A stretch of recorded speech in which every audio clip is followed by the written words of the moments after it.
Hey, I am Chuck the Bureaucrat, and today I'm going to show you something that can drastically improve your quality of life, both in terms of how you feel and how people think about you.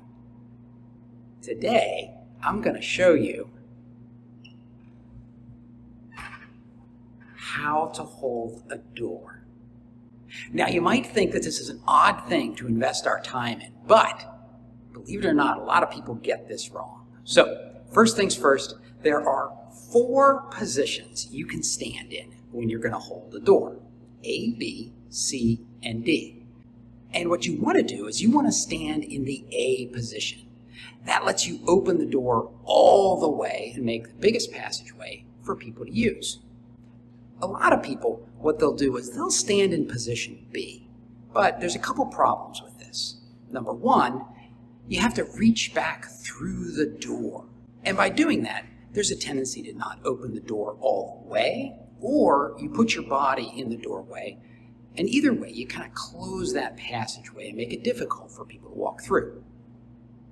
Now, some people, particularly really tall people, will stand in position C.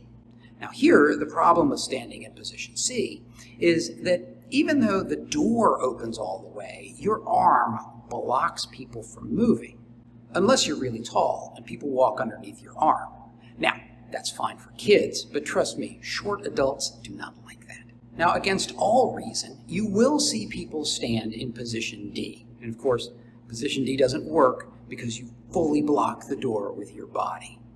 And you might say, why do people do this? Typically, I see this happen where you've got a major who suddenly comes upon a 3-star general, and his brain shuts down, he just tries to do the best he can, and that's what you get. Okay, so I told you that if you hold the door properly, that you're going to improve your quality of life in the way people view you.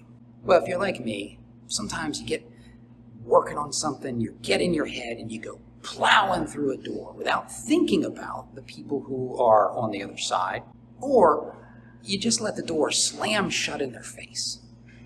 So a good rule of thumb is anytime you pass through a door and you find yourself in position A, stop, look around. Somebody coming towards the door, hold the door for them.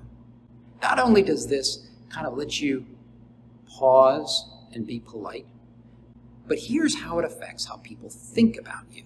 They see you as someone who is respectful and courteous and thinks about others. And I'll give you one more tip.